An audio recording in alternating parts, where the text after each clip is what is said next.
네, 군사 전문가 두 분 초대했습니다. 예비역 장성입니다. 문성묵 한국전략문제연구소 연구위원, 그리고 김대영 한국국방안보포럼 연구위원 나와 있습니다. 어서 오십시오. 안녕하십니까. 안녕하십니까. 어서 오십시오. 자, 한미연합훈련을 하는데 북한이 미사일을 쏘았다. 작년에도 쏘았었고요. 우선 두 가지인데요. 왜 북한이 이렇게 한미연합훈련에 반발하는지 지난 며칠 전에 우리가 한번 다뤘습니다만은 오늘 또 새로 보시는 시청자 여러분들이 있으시기 때문에 그걸 하나 짚어보고요. 그리고 이제 미사일을 워낙 많이 쏘니까 북한이 동해로 쏘고 쏘니까 미사일 쏘는 것을 남의 일처럼 이제 무덤덤하게 여기게 됐단 말입니다. 우리가 이 미사일 쏜다는 것이 어떤 의미가 있는 것이고 어떤 위협이 되는 것인지 이걸 먼저 짚어보도록 하겠습니다. 자, 먼저 북한이 왜 이렇게 반발하는 것인지 문 장관님. 북한의 반발은 어제 오늘의 얘기가 아닌데 제가 남북 군사회담을 할 때도 가장 자주 등장하는 메뉴가 바로 한미연합 연습에 관한 반발, 또 중단 요구였습니다. 북한이 왜 그렇게 집요하게 한미연합 연습을 중단하라 또는 축소해라 그렇게 하면서 반발하느냐. 가장 근본적인 이유는 한미동맹을 이완시키고 약화시키기 위한 의도입니다. 그래서 한미연합 연습은 북침 연습이고 나쁜 연습이기 때문에 반드시 중단되어야 한다고 이렇게 선전함으로써 내외에 그런 심리전적인 효과가 있는 것이고, 두 번째는 그것을 통해서 미사일을 발사하고 각종 형태의 도발을 이어감으로써 긴장을 고조시키면 우리 국민들 사이에서 왜 북한이 저렇게 반발하는데 정부가 무리하게 훈련을 하느냐, 중단하거나 축소하거나 북한의 비율을 좀 맞추는 게 어떠냐, 이런 여론이 일어나서 우리 내부에서 스스로 정부를 압박하게 만드는, 결과적으로 그렇게 해서 한국과 미국을 이간시키는, 그래서 결국 남북관계 경색의 책임이 한국과 미국에 있다라고 하는 책임 전가성도 있고, 여기서 우리가 주목해야 할 부분은 북한이 한미연합연습을 북침연습이라고 그러고 자기들의 군사적 도발을 마치 자위적인 조치라고 이렇게 선전을 하고 있는데, 한미연합연습을 명분으로 해서 자기들이 대남 군사 도발을 위한 철저한 준비의 기회로 삼는다는 거죠. 그게 지금 문제가 있는 것이죠. 어떤 좀 더 이를테면 작년 같은 경우 북한이 한미 리졸브 연습을 계기로 해서 다양한 형태의 미사일 사격 훈련을 했습니다. 도발이죠. 그러니까 짧은 사거리의 프로그 미사일부터 시작해서 신형 방사포, 그다음에 K1, 그다음에 그 외에도 여러 가지 특히 노동 미사일의 사거리를 줄여서 발사를 했단 말이죠. 이것은 뭐냐면 북한이 유사시에 언제 어떤 장소에서 어떤 지시가 내려도 즉각 기습적으로 발사함으로써 자기들의 기습적인 도발과 공격 효과를 극대화시키기 위한 그런 의도를 가지고 있는 거죠. 그런데 그 명분을 한미연합연습에 그 명분을 두고 있다. 이렇게 봐야 되겠죠. 지금 말씀하신 곳에서 북한이 미사일을 왜 쏘는지, 그게 왜 위협적인지에 대한 그 답이 일부 나왔는데요. 북한이 미사일을 왜 쏘는 의도하고요. 그리고 그게 우리한테 어떤 위협이 되는지를 좀 더 자세히 설명을 좀 해주십시오. 앞에서 이제 문 위원님께서 이제 말씀하셨지만은 이 미사일을 쏜다는 것은 사실 북한이 우리에 비해서 미사일 정력이 상당한 수준에 있습니다. 그렇기 때문에 언제 어디서든 이 남한의 주요한 시설을 우리가 마음만 먹으면 공격할 수 있다라는 의지를 이런 무력 시위를 통해서 보여주려는 것 같습니다. 그러니까 지금은 동해로 쏘지만 이것이 방향만 바꾸면 서울이든 대전이든 향할 수 있다라는 걸. 그렇죠. 오늘 발사한 미사일의 사거리가 오늘 총 2발의 미사일을 발사했는데 495km, 493km입니다. 근데 이 정도 미사일이면 만약 휴전선 인근에 쐈을 경우에는 대전 이남까지도 충분히 공격이 가능하기 때문에 우리에게는 상당히 위협적이라고 할 수 있습니다. 근데 미사일 전력이 왜 북한이 그렇게 강하고 우리는 상대적으로 열세가 된 거죠? 북한 같은 경우에는 일단 재래식 전력에서 그동안 이제 80년대 이후에 경제 성장에서 많이 이제 우리에 뒤처졌기 때문에 더 이상 이제 투자를 할 수 없어서 어떻게 보면 이 미사일에 더 집중을 하게 됩니다. 특화시킨 거군요. 그렇죠. 미사일을. 그러면서 이제 사거리를 계속 점차적으로 늘려왔는데요. 반면에 우리는 이제 그 한미 이제 미사일 조약으로 인해서 미사일 기술은 월등히 앞서 있지만은 사거리를 그동안 늘리질 못했습니다.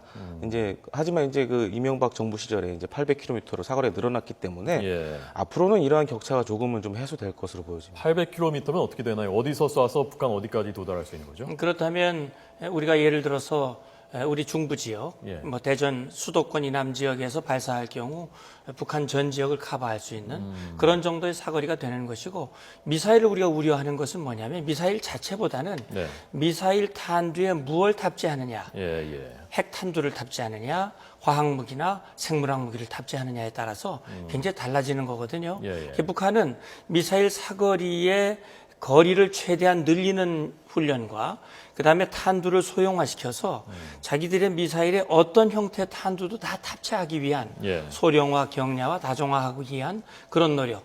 그리고 이제 지금 스커드, 오늘 이제 발사한 스커드 계열의 미사일들은 사실 정확도가 떨어집니다. 정확도가 떨어지지만은 북한이 그걸 정확도를 높이기 위한 그런 시도들도 계속 해나가고 있단 말이죠. 네. 그래서 그런 차원에서 우리는 북한의 다양한 미사일 위협에 대비한 그런 철저한 대비책을 지금 여러 각도로 지금 강구하고 있는 것으로 알고 그러면 있습니다. 예를 들면요, 오늘 쏜 스쿼드 미사일을 만약에 우리 쪽으로 쐈다. 그러면 우리가 그걸 방어할 수 있는, 뭐 요격하거나 방어할 수 있는 체계가 지금 갖춰져 있습니까? 지금은 사실 패트리어트라는 예. 그런 지대공 미사일 시스템이 있는데요. 하지만 이제 KAMD라고 우리가 이제 장기적으로 이제 지금 계속 투자를 하고 있는데, 한반도 그 유사시에 북한의 미사일을 좀 방어할 수 있도록 그런 방어 체계를 지금 준비를 하고 있습니다. 네. 하지만 지금 패트리어트만으로는 한계가 있기 때문에 보다 높은 고도에서 한번 요격을 해줄 수 있는 그런 체계가 좀 절실히 필요한 그 상황입니다. KAMD, 예. 한국형 미사일 방어 체계, 그게 언제 완비되는 거죠? 2020년 중반으로 지금 예상을 하고 있는데요. 예. 가장 큰 문제는 이미 패트리어트는 갖춰졌지만 그보다 높은 곳에서 요격을 해야 되는 LSAM 같은 경우에는 이제 개발을 해야 되는 상황입니다. 그렇기 때문에 지금 일부에서는 사실 개발 기간이 이게 얼마나 걸릴지 모르기 때문에 네. 사드를 도입해야 되는 거 아니냐라는 그런 얘기도 있습니다. 네. 그 사드가 그래서 그 논란인 거죠. 예. 얼마 전에 미국 헤리티지 재단에서 남북 군사력 비교하는 그 보고서를 내놓지 않았습니까? 거기 우리 국방부는 좀 반박하는 그 입장을 발표했었고요. 장군님 어떻게 보셨습니까? 그 예, 보고서에 대해서. 저도 이제 그 보도를 통해서 봤습니다만, 헤리티지 재단의 그 보고서는 우리 이제 한국의 군사력, 한국군의 군사력이 절대적으로 열세다. 예. 이제 이렇게 평가를 하고 있는데, 거기서는 이제 수적인 비교를 주로 하는 것 같아요. 예. 자, 이제 잠깐 한번 설명드리겠습니다. 예. 현역병은 우리가 북한의 54%, 탱크는 57%, 장갑차는 우리가 더 많군요. 장갑차는 123%, 로켓 발사대는 4%에 불과합니다. 200이고 우리는 200대고 북한은 4,800대. 잠수함은 우리는 10척, 북한은 70척. 그리고 헬기는 우리가 680, 북한이 300. 자, 한 장 더 있습니다. 자, 대포는 우리가 북한의 62%, 미사일 발사대도 3분의 1, 전투함은 29%, 상륙 함정은 4%, 10대 260으로 열세고요. 전투기도 56%, 수송기는 12%에 불과하다는 거거든요. 자, 설명을 좀 해주시죠. 그렇죠. 지금 이제 말씀드렸듯이 지금 여기에 나와 있는 이 수치, 이 도표를 보면 이제 수치의 비교입니다. 네. 그러니까 질적인 역량의 내용은 여기에 포함되어 있지 않은 거거든요. 예. 그런 차원에서 봤을 때 다소 무리한 평가다. 이 원래 상식을 좀 넘는 그런 평가라고 볼 수 있습니다. 이를테면 잠수함 전력 같은 경우 우리가 절대적인 열세거든요. 예. 그런데 잠수함에 북한 같은 경우는 이 로미오급 좀 큰 잠수함은 많지 않고 주로 작은 잠수정급의 그 잠수함 전력이 많습니다. 네.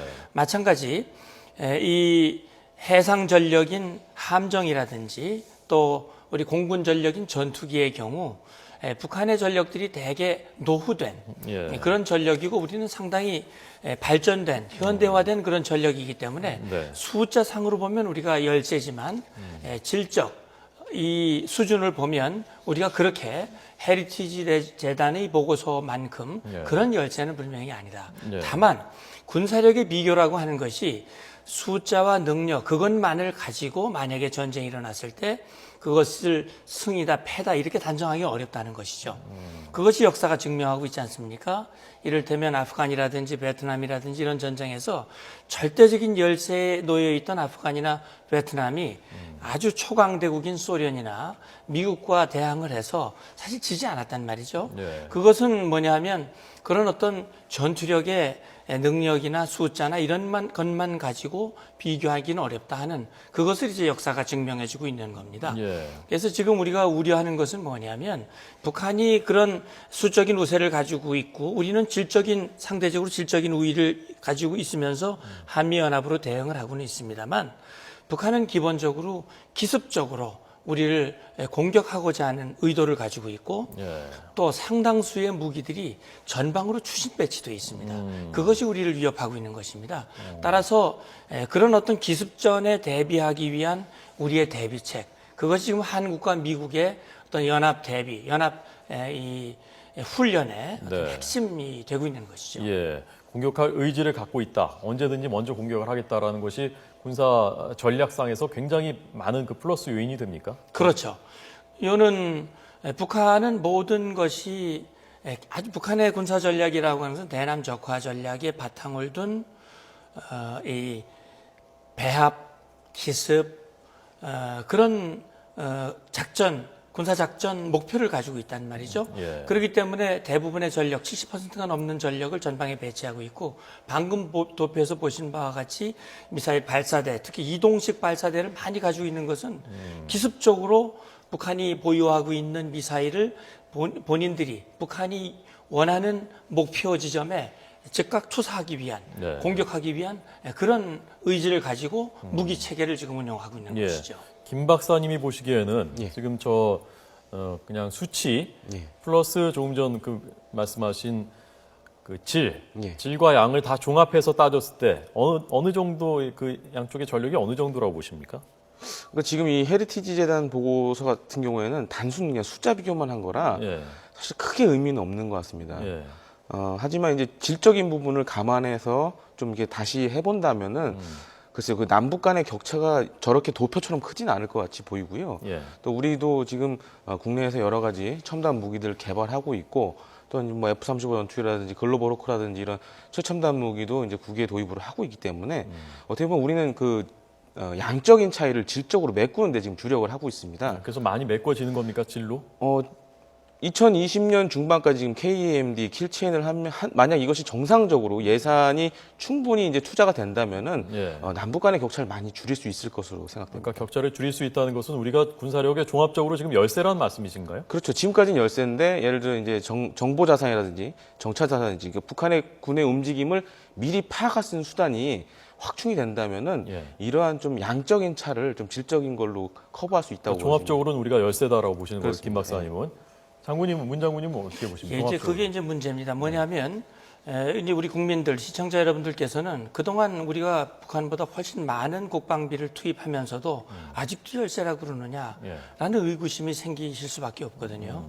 근데 문제는 뭐냐면 북한의 위협과 북한의 수준이 우리가 대비하는 그 속도를 더 앞지르고 있다는 데 문제가 있는 거예요. 그러니까 우리가 이만큼 대비하면 북한의 위협은 그만큼 높아지기 때문에 예. 그런 차원에서 지금 질문하신 대로 네. 우리가 우세냐 열세냐 하는 그런 것으로 봤을 때 예.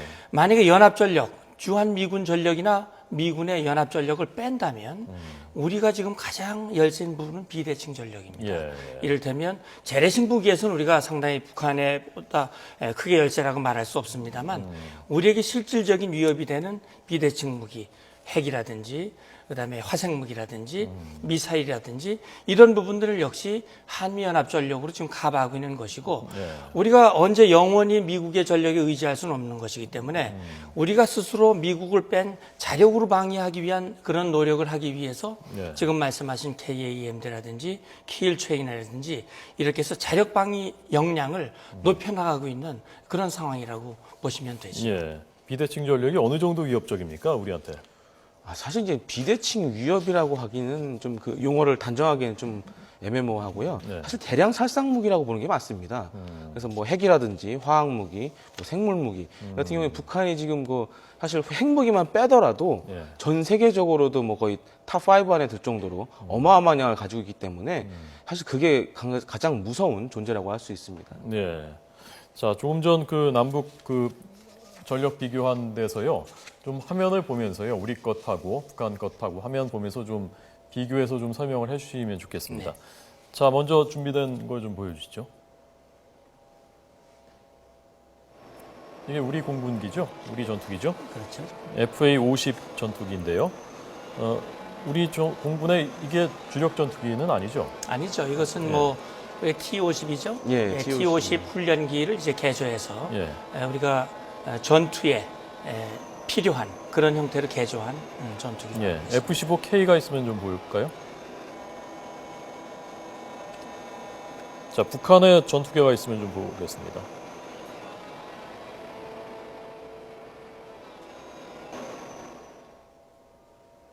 이거 이제 지금 화면에 나오는 건 이제 북한 공군의 예. 가장 그 첨단 전투기라고 할 수 있는 미그 29입니다. 미그 29요. 예, 우리 공군이 가지고 있는 사실 F-15K와는 좀 비교하기가 좀 상대적으로 좀 떨어지는 전투이고요. 많이 떨어집니까? 우리 예, 거하고? 많이 떨어집니다. 그러니까 미그 19 같은 경우는 F-15K를 보지 못한 상태에서 격추당할 수 있을 정도로 그만큼 성능의 차이가 있습니다. 예. 저게 북한의 주력 전투기. 그러니까 북한이 가지고 있는 가장 최첨단 전투기라고 보시는 게 맞습니다. 아, 최첨단 전투기요.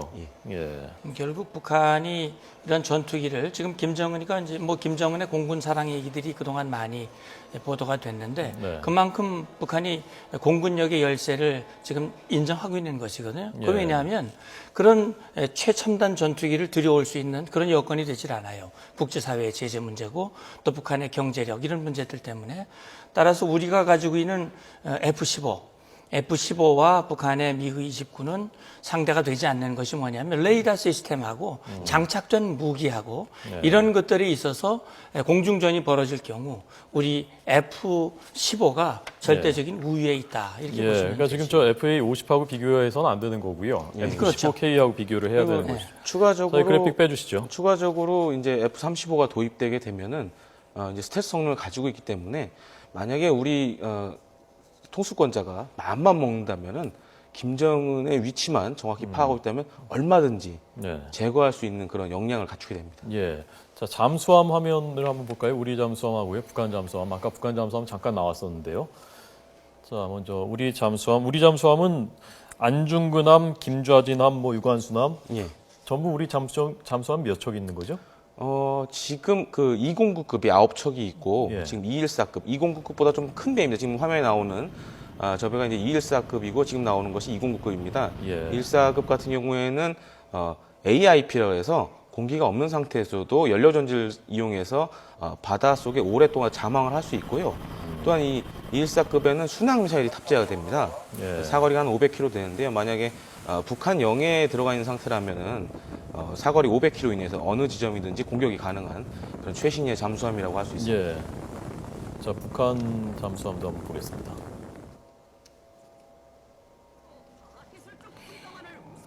좀 낡아 보이네요, 일단. 예. 배관부터가 좀 낡았는데요. 이건 몇 년이나 쓰면 저렇게 되나요? 대략 지금 북한의 잠수함은 뭐 60년대 이후부터 개발이 됐으니까 벌써 뭐 오래된 것은 4, 50년 된 것이고. 네. 그래서 북한이 주로 이제 잠수함 개발이라는 게 이제 소련제 이런 것들을 들여다가 자체적으로 역설계하면서 이제 발전을 시킨 것인데 네. 북한 해군의 가장 취약점은 뭐냐면 동서해가 분리되어 있다고 하는 것입니다. 우리는 이 동서남해가 연결되어 있지만 예. 북한은 동해와 서해가 분리되어 있기 때문에 그렇군요. 그것이 가장 취약점이고 네. 우리 해군과의 차이점이 뭐냐면 우리는 대개 대양 해군으로서의 역량을 갖추고 있습니다. 사거리, 원거리까지 작전 그 해역, 반경이 넓은데 북한은 이제 주로 연안 지역에서 작전할 수 있도록 네. 소형 함정 위주로 되어 있습니다. 네. 그리고 대략 우리의 이제 해군력의 우세는 뭐냐면 레이더와 우리의 그 사격이 자동 사격 시스템으로 되어 있다고 하는 것이 북한의 재래식 그 사격 통제 장치하고는 이제 차이가 있다고 하는 것. 그 북한군이 너무나 잘 알고 있죠. 예, 알겠습니다. 자, 이렇게 그 첨단 무기들에서는 우리가 앞선 것이 분명합니다만은 종합적인 전력을 다 따져봤을 때는 우리가 우세라고 하기가 어렵고 오히려 열세라는 것이 전략상으로 봤을 때도 그렇고 비대칭 전력 뭐 다 종합했을 때 우리가 열세라는 것이 두 분의 공통적인 그 평가이기 때문에 좀 걱정도 되고요. 그리고 어쨌건 우리가 정확하게 인식을 하고 대비를 해 나가야 될 것 같습니다. 오늘 여기까지 듣겠습니다. 두 분 잘 들었습니다. 고맙습니다. 감사합니다. 감사합니다.